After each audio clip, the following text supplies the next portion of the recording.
안녕하세요. 옥천향수TV 유재구입니다. 이거 원래는 얼굴 보고 이렇게 대담 형식으로 진행을 해야 되는데 아직은 낯설고 또 익숙하지 않아서 부끄럽기도 하고 음성으로만 먼저 시도를 해보려고 합니다. 제가 페이스북을 작년 6월 정도에 처음 접해가지고 지금 1년 1개월? 그 정도 된 것 같은데요. 한 430개 글을 페이스북에 이렇게 올렸습니다. 날짜로 따지면 하루에 1개 정도 올린 셈이 되는데요. 처음에는 보시는 분도 없었고 참 힘들더라고요. 페이스북 그 구독자 좋아요를 이렇게 봐주시는 분을 이렇게 모은다고 할까? 아니면 관심을 갖게 하는 게 참 힘든데 하루하루 이렇게 뭐 자연, 지역, 뭐 정치, 경제, 사회, 문화, 예술, 뭐 국가, 민족 뭐 그런 형태를 소재로 해서 산문이나 단상 집이다 보니까 개소리가 나. 단상 위주로 해서 또는 현안 문제, 정치, 경제, 사회, 문화에 대한 그로 해서 이렇게 제 나름대로의 생각을 그 여과 없이 이렇게 올렸더니 많이 좋아해 주시더라고요. 그래서 지금은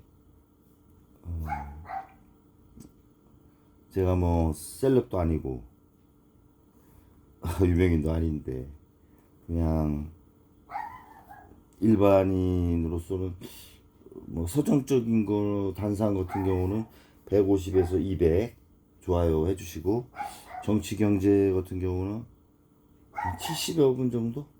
그러니까 한 반 정도밖에 이게 좋아요가 안 나오더라고요. 정치 경제 분야는. 조금 사실 뭐 정치 얘기하면 머리 아프고 경제는 더 머리 아프죠. 요즘 뭐 자금 사정도 안 좋고 내수도 위축되다 보니까 그 말 듣는 자체가 이제 짜증 나시는 거죠. 저는 저 나름대로 내가 그 시절에 그 상황에서 그 분야에 대해서 어떤 생각을 했어 라는 기록을 남기려고 그렇게 이제 적는데 굳이 뭐 좋아요에 대한 어떤 그 횟수나 그런 거에 신경 쓰지 않고 내 생각이 그때 그 당시에 그랬구나 라는 마음으로 그렇게 지금도 하고 있습니다. 만약에 그 좋아요를 너무 신경 쓰면 좀 이렇게 과대 포장한다거나 좋은 말만 쓰게 될 수도 있을 것 같고 또 미사일고 뭐 또 많이 들어가지 않겠어요. 그래서 그거 생각 안 하고 제가 갖고 있는 생각을 담백하게 되도록이면 단상 형태로 산문 형태로 그렇게 해오고 있습니다. 페이스북에서.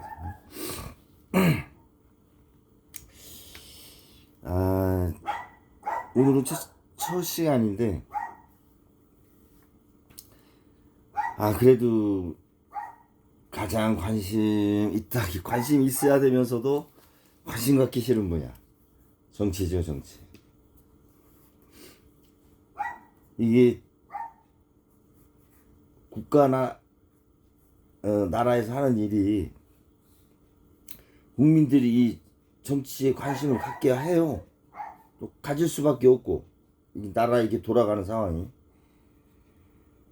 이 정치 고관여층은 아닌데 아, 이건 아닌데라고 할 때가 뉴스를 보거나 어떤 현안 이슈가 있을 때 정부나 여야에서 대응할 때 보면 아, 이건 아닌데 할 때가 좀 많아요. 그러다 보니까 저도 모르게 이제 정치 쪽에 조금 관심이 좀 가게 됐는데,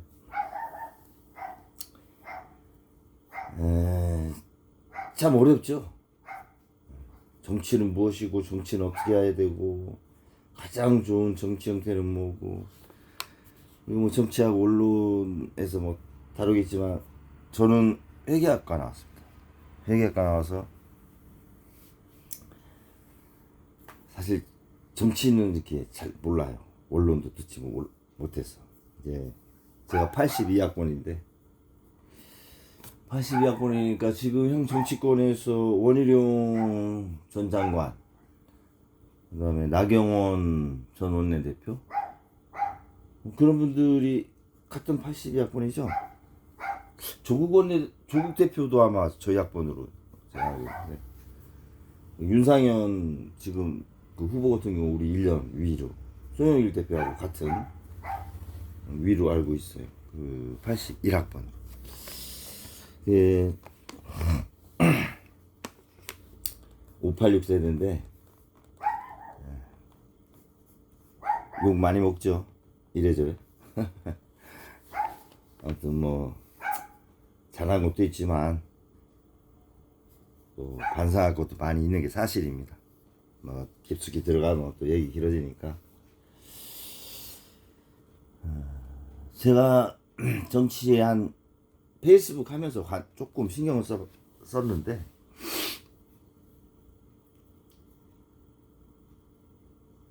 사실 그 경제 주체가 정부 기업 가게 아니에요?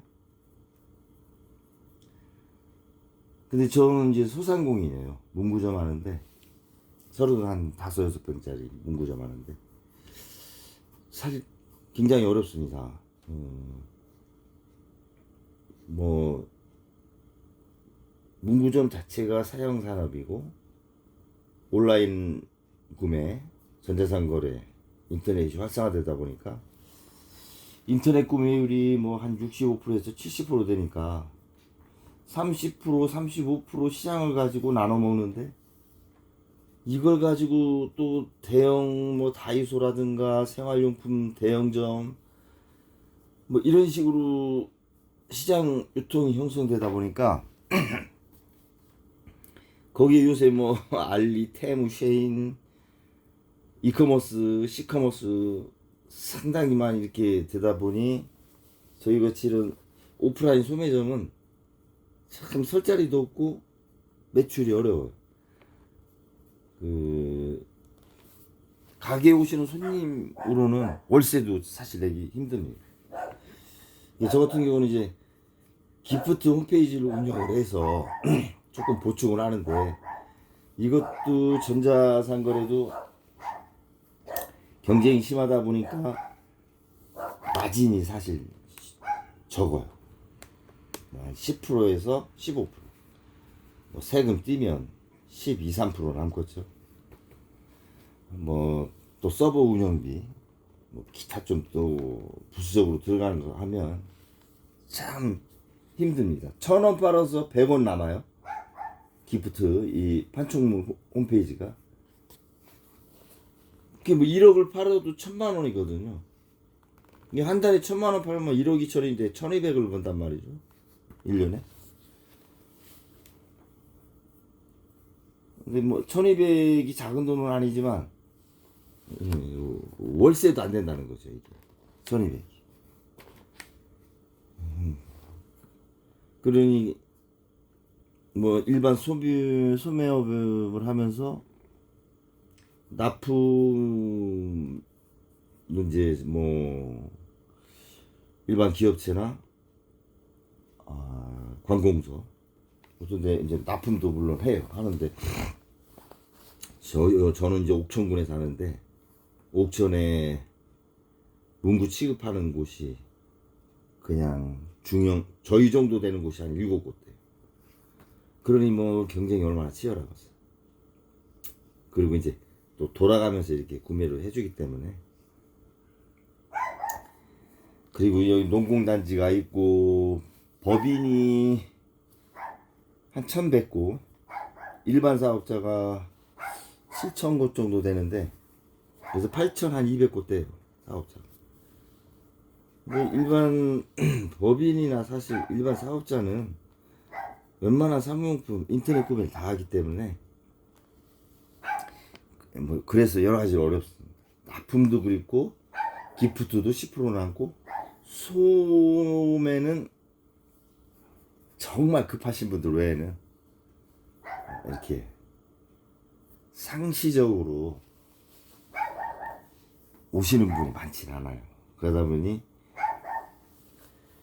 저 6년 만 6년 이제 돼가는데 2018년에 오픈했으니까 2018년 8월 10일부터 제가 영업 개시를 했으니까 오늘이 7월 12일이면 한 달 있으면은 이제 만 6년이 되는 거네요.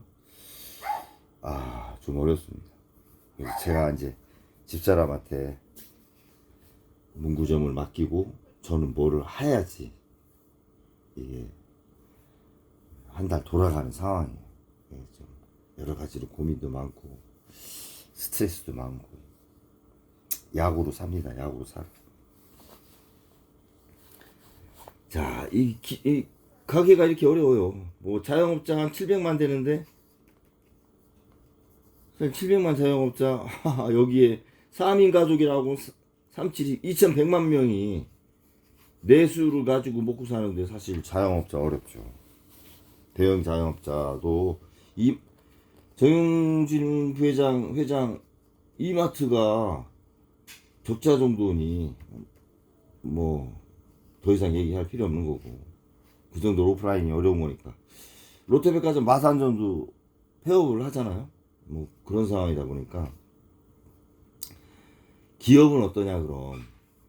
기업은 코로나 이후에 약간 이제 좀 회복을 하고, 정부에서도 뭐 대기업 위주 정책으로 세금 감세하면서도 가지만 그나마 기업은 지금 조금 난 편입니다. 뭐 금리가 올라가지고 대출 받은 거 이제 금융 비용은 조금 부담은 되겠지만 그나마 그래도 환율이 올라가가지고 수출하는 기업들은 그나마 나아요. 그러니까 우리나라가 대부분이 무역 의존도가 한 70% 되기 때문에 내수 위주의 기업은 그렇게 많지 않아요. 기업은 그나마 약간 유지 정도 하고 있지 않을까. 정부는 어떠냐? 제가 볼 때 전문가는 아니지만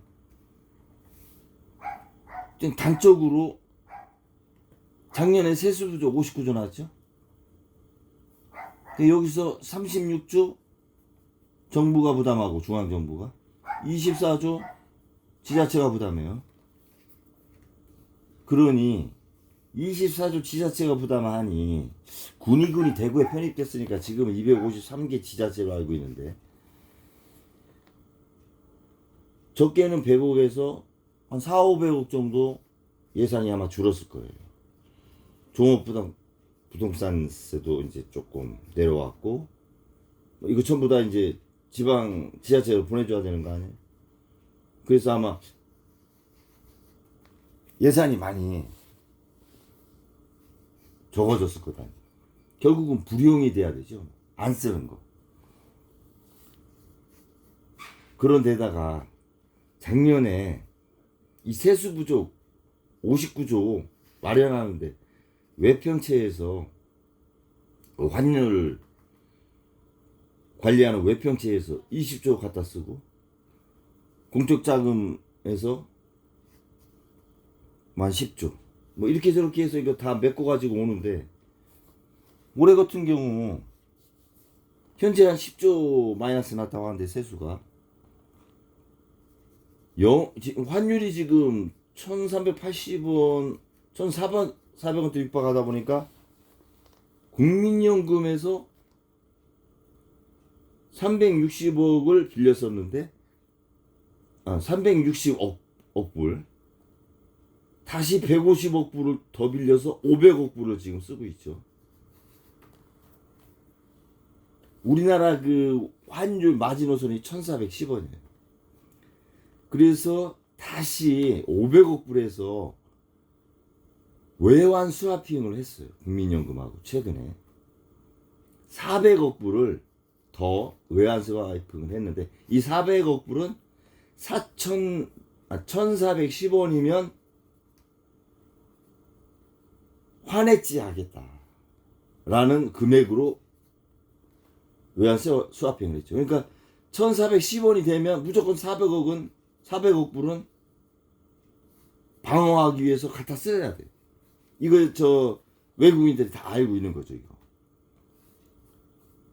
그러니까 배수진이 치는 환율 방어 전략을 하는데, 문제는 배수진이 무너졌을 때는 갈 곳이 없다는 거예요. 낭떠러지 아니에요? 뒤에 강이니까. 이 1410원이 무너지면, 이게 지금 360억 불에다가 150억 불에서 500불에다가 500억 불에다가 400억 불 하면 900억 불이면 이게 125조인데, 국민연금 4월 말 기준 올해 1103조인데, 이게 지금 뭐 한 11% 안 되겠어요? 11%? 11% 정도에 되는, 국민연금의 11% 정도 되는 125조 원을 국회에서 여야 상의 없이 국민의 여론 묻지 않고 사회적 합의 없이 국민의 미래 생활을 담보로 하는 국민연금을 이렇게 마음대로 정부에서 이게 스와핑을 해서 지출해도 되는지, 이 법적으로 문제가 있지 않을까 하는 생각도 들고요.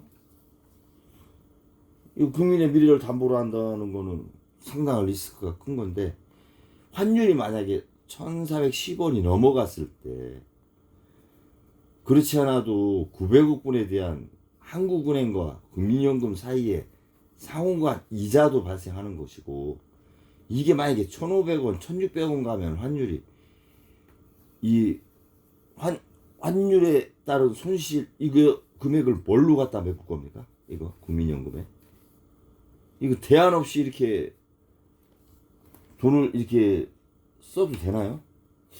이 최상무 경제부총리 경제수석 하시면서 그냥 대놓고 탈중국 선언하시고, 지금 또 추경호 전 기재부 장관 이후에 기재부 오셔가지고 자금 운용을 이런 형태로 하시면, 이거 개인이 카드 돌려막기식으로, 신용불량자처럼 카드 돌려막기식으로 이렇게 환율 관리하시고, 국가가 이렇게 카드 돌려막기식으로 한다는 거는 제가 볼 때 이해가 안 갑니다.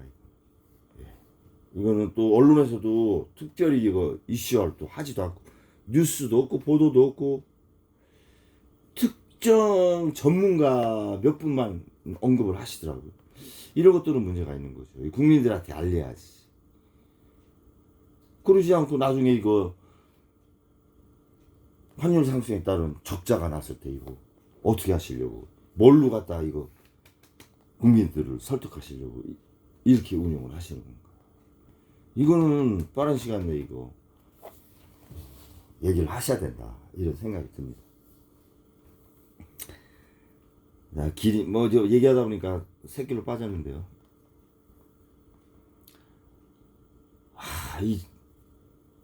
지금 이 대통령실이나 행정부나 여당이나 야당,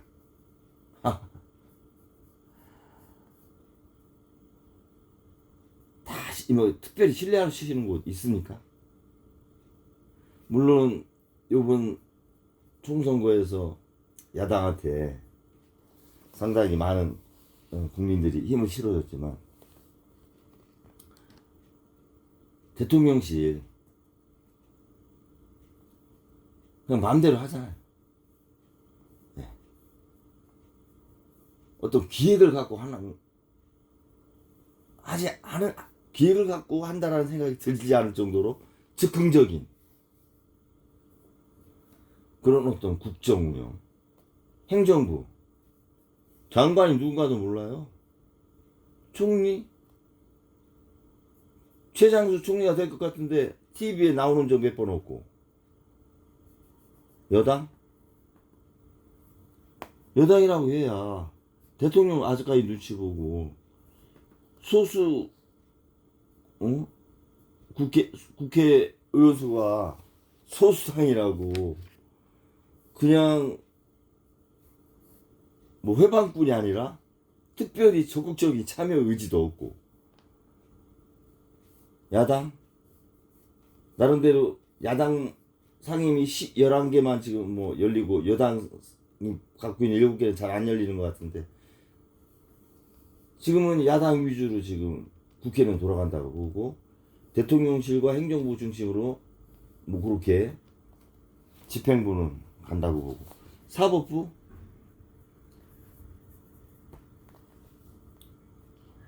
법원 검찰 서초동 변호사 여기도 한 꼭지로 해서 이건 다뤄야 돼요. 사실 지금 정치 권력을 갖고 있는 곳이 서초동 법조타운 아닙니까? 우리나라 국회의원 지금 22대 300명 중에 62명인가가 서초동 출신이에요. 판검사가 62명으로 알고 있는데 그러면 22%예요. 22%. 그리고 야당이나 여당에 지금 여당 당대표 나오신 분들 보세요. 한동훈 검사 출신, 나경원 판사 출신, 원희룡 검사, 그리고 변호사죠. 윤상현 후보가 경제학을 했죠. 학사는 경제학을 하고 정치학 박사를 했죠. 조시 워싱턴 대에서 정치학 박사를 땄죠. 거기서 유일하게 법조인이 아니죠. 윤상현 분. 그리고 태권주자 여당 태권주자 중에서 오세훈 변호사, 홍준표 검사, 유승민 전 원내대표 같은 경우가 KDI 출신 그 경제학 전공했죠. 그다음 안철수, 이분은 이제 이공계. 그다음 이준석, 이쪽은 이제 컴퓨터 쪽 했고요. 대부분이 판검사 아니에요? 대부분이. 현 대통령도 검사 출신이고. 야당을 보면 이재명 대표 변호사, 추미애 변호사, 또 누가 있습니까? 야당에서 이렇게 하신 분. 그 상임위원장 맡으신 분들, 그 운영위원회 맡으신 그 원내대표 박찬대 원내대표, 공인의 계사 이분은, 그 세월호 변호사 또 그분 보건복지부 맡으셨나? 박주민 이분도 변호사. 대부분 이 변호사가 많죠.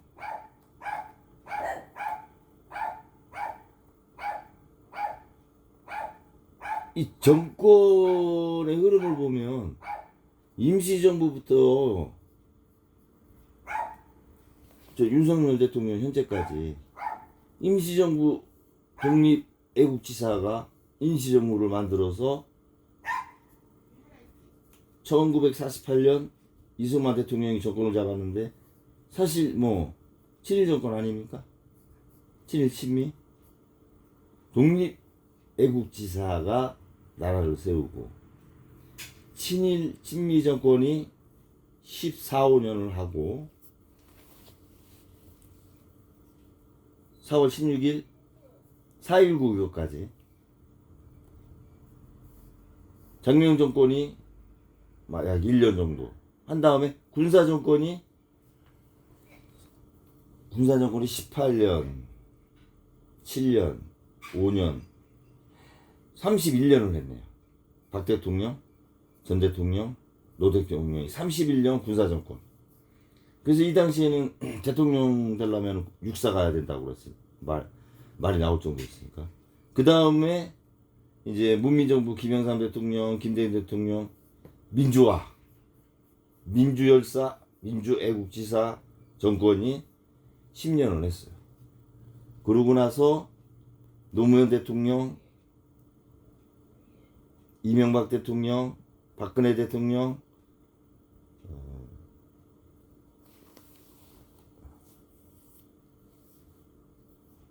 그 다음에 전 대통령도 이름이 잃어버렸네. 문재인 대통령. 자, 노무현 대통령, 변호사. 박근혜 대통령, 이명박 대통령, 경제인. 박근혜 대통령, 정치인이라고 봐야죠. 문재인 대통령, 변호사. 결국은 이렇게 보면 진보는 법조계에서 나왔고 보수는 일반 정치계나 경제인 쪽에서 이렇게 각각 10년씩을 했는데, 크게 따지면 법조 정권이 윤석열 지금 현 대통령 정부까지 뭐 20년 법조 정권 시대를 가고 있다, 이렇게 저는 생각을 해요. 20년 지금 법조 정권이 온 상황에서 나라가 어렵습니다. 나라가 어려워. 그럼 왜 어렵냐? 저는 법조 정권한테 문제가 있다고 보는 거죠. 너무 오래 했어. 그러다 보니 권력투쟁이 극에 달하고 나라를 법에 닿들에만 움직이다 보니까 뺏기질 않아, 잘. 정권 잘 뺏기질 않아요. 물론 뭐 부정을 했다든가 부정선거를 했다든가 그런 의미는 아니고, 아무래도 경제나 일반 이공계 출신들보다는 속성을 조금 더 잘 알고 있다고 봐야죠. 그래서 저는 법조 정권의 한계 왔다. 법조 정권의 한계. 그래서 지금은 이공계나 의학계, 과학계, 교육계 이런 데에서 리더가 나와야 된다. 이제는 법조 정권이 통치를 하는 한계를 맞았다. 지금 윤 대통령 목에 찼죠. 그래서 민주당이 만약에 정권을 잡는다, 그러면 유력하게 이재명 대표가 잡는다라고 했을 때, 이재명 대표 물론 그 지자체장을 많이 해서 행정은 잘 하실 거라고 보는데, 비주류에서 주류로 지금의 상황 입지까지 오면서 숙청이라기보다는 자기의 민주당을 만들다 보니까 일당 체제다 이런 말까지 들을 정도로 사당화가 된 상황이란 말이죠. 그럼 이 사당화가 된 세력이 정권을 잡는다. 그러면 운영을 어떻게 할까요? 탕평책을 쓰고 할까요? 저는 그러기 어렵다고 봅니다. 권력은 나눌 수가 없으니까. 그러면 또 반복되는 상황이 될 수 있다, 이게. 5년 중에 절반은 전 정권 적폐 처리도 하고, 반 정도는 차기 정권도 준비해야 되고, 뭐 이러다 보면은 경제나 민생, 뭐 이런 서민들의 삶에 대해서 챙기기가 쉽지 않다. 근데 저는 법조 정권이 갖고 있는 한계를 이제 봤으니 이공계나 의료계, 과학계, 교육계에서 리더가 나왔으면 좋겠다. 그렇다고 해서 유승민이나 이준석이나 안철수 전 의원이 대통령의 유력한 후보라는 게 아니에요. 이쪽에 계신 분들의 마인드가 너무 없다. 응집력 약하고. 이 법조계 응집력 보세요. 서로 치고받고 싸워도 큰 프레임은 자기들이 갖고 가잖아요. 이공계, 의료계, 법조계, 과학계, 여기는 각계존초하는 것 같아요. 여기 계신 분들 세오도 있고 정치 오래 하신 분도 있을 거 아니에요. 뭐 이런 큰 프레임이 조금 패러다임이 옮겨가야 되지 않느냐. 왜냐? 우리나라는 오비를 갖고 있는 유일한 나라입니다. 오비가 뭐냐? 제가 생각할 때 반도체, 바이오, 백신, 배터리, 방산, 이 5가지를 동시에 할 수 있는 나라는 아마 세계에서 우리나라밖에 없을 거라고. 근데 이 5가지 중에도 중국에서 우리가 탈중국 선언했지만 중국보다 잘하는 거는 반도체 외에는 없어요. 제가 방산이 우리가 중국보다 나을까요? 기술이? 배터리나 백신, 바이오, 방산, 중국에 더 앞서 있다고 저는 봐요. 반도체만 우리가 좀 더 앞서 있다. 이것도 뭐 한 10년이면 아마 따라올 수 있을 거라고 보고요. AI 같은 경우는 우리가 중국에 한참 뒤쳐져 있다가 저는 이렇게 봐죠. 결국은 현 정부가 미래 먹거리 10년, 20년 후에 먹거리를 구상을 하고 산업을 키워나가야 되는데 이런 거에 신경 쓰지 않고 자기 자신과 일가의 사본 리스크나 이슈화되는 부정적인 언론 막는 데만 신경을 쓰다 보니 정말 해야 될 걸 못하는 것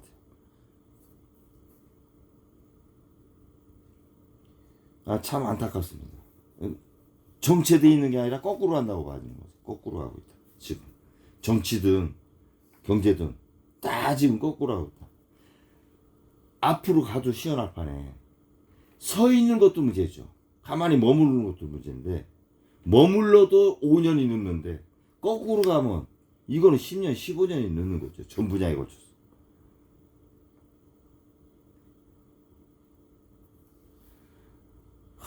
뭐 이거 좀 구멍가게 하면서 이런 얘기 한다는 게 뭐 격에 맞지도 않고 어울리지도 않지만 하도 답답해서 제가 이런 말씀 드리는데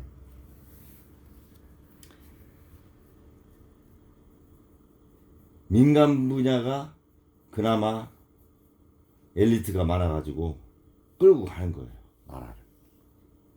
그렇다고 해서 공무원분들이 엘리트가 아니고 뭐 흔히 경영학에서 얘기하는 X론적 입장에서 일을 한다, 그런 건 아니에요.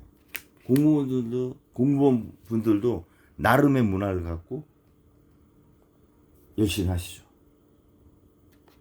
열심히 하는데 맨 위에 국정 지표가 문제가 있으면 이거 낙수 효과가 있을 거 아니에요. 그러면은 할 수 있는 게 없는 거죠. 사실 저희 같이 5만 정도 되는 그 군 지자체 군청 분들이 한 600명 되는데 공무원이 말단 새내기 공무원들부터 팀장님, 주사님, 팀장님, 과장님, 국장님, 군수님, 뭐 또 의원님들 정말 열심히 하시거든. 그리고 민원, 전화 상담, 이 사람 상대하는 게 제일 어려운 거거든. 이런 지자체에 계신 공무원들은 굉장히 힘들어요. 민원도 많고 이래서. 그런데 맨 위에 국정 책임자가 너무 강압적이고 권위적이고 이런 행정을 하면 움직일 수가 없는 거죠. 창의력 자체도 생기지도 않고. 그러다 보니까 지금은 민간이 주도해 나가는 경제 상황이다. 민간 기업마저 죽으면 정말 답 없는 거죠, 우리나라. 큰 문제예요, 지금. 사실. 정치 실종됐죠. 경제 간당간당하게 내수는 다 죽었고, 그나마 삼성, 현대차, 뭐 석유화학 분야, 철강, 조선, 요런 몇 가지만 그냥 조금 나아지면은, 경상수지 조금 뭐 흑자 난다든가 안 난다든가 막 이런 상황이 오다 보니 5년, 10년 후에 나라를 이끌어갈 산업을 토대를 닦고 육성을 해야 되는데 그런 조짐이 전혀 없고, 보도는 요새 나오는 거 보면 전부 다 정치 얘기가 80%고 경제에 대한 부분에 대해서는 아예 경각심을 주지도 않고 보도도 없어요. 그 정치 얘기조차도 전부 다 서로 헐뜯고 이념 가지고, 보수와 진보가 이념 가지고, 우파 좌파 진영 가지고. 저는 이념 논쟁은 필요하다고 봐요, 발전을 위해서. 그러나 우파 좌파 진영 가지고 갈등하는 건 나라에 도움이 안 된다. 이념 논쟁을 하되 진영 다툼을 하지 마라.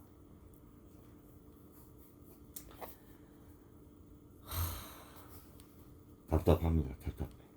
힘들고.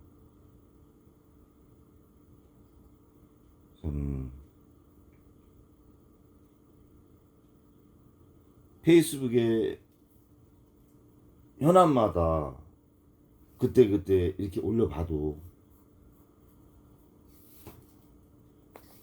이렇게 답답함이 풀리질 않아요.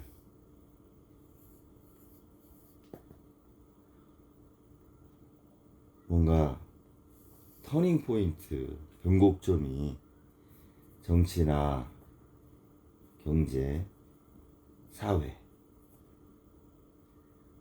어떤 국민 의식 이런 데에 변곡점, 터닝 포인트가 필요한 시점이 아닌가, 이런 생각을 갖게 됩니다.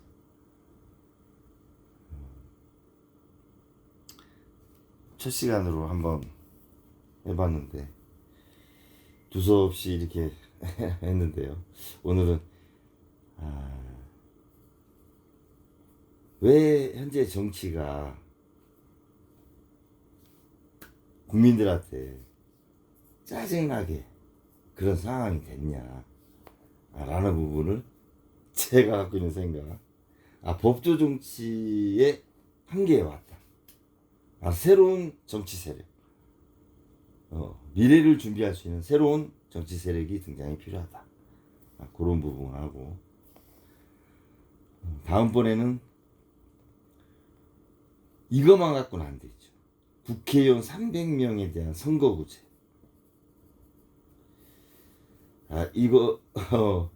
이것도 상당히 한 꼭지로 할 수 있는 얘기라고 봐집니다. 지금의 선거구제로는 발전이 없어요. 왜냐하면 대통령제에서 지금 저희가 갈등이 극한 상황까지 온 거 아닙니까? 그럼 대통령제 자체가 우리한테 맞지 않다, 한국에. 이렇게도 한번 접근해 볼 수가 있다는 거죠. 양당제가 우리한테 맞냐? 대통령제가 우리한테 맞냐? 대통령제 안에서 양당제가 맞냐? 대통령제 안에서 양당제 안에서 지금 현 300명을 뽑는 국회의원의 선거구제, 선거법, 요 부분이 적절하냐? 요 부분을 한 꼭지로 해서 다음 시간에 제 생각을 한번 말씀드려보도록 하겠습니다. 아주 중요한 거죠. 오늘은 이상하고요. 사실 지금 제 방인데 선풍기 틀어놓고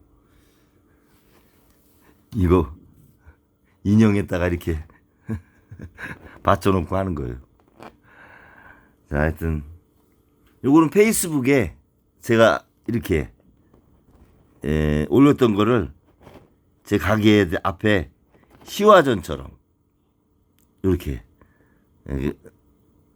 게시하면서 그렇게 이렇게 한 보름 정도 만에 한 번씩 바꿔가면서 그렇게 하고 있습니다. 제가 호가 유수가 쓰다 이렇게 이제 흐르는 물, 네, 이렇게요. 감사하고요. 지금 시간이 12시가 다 돼가네요.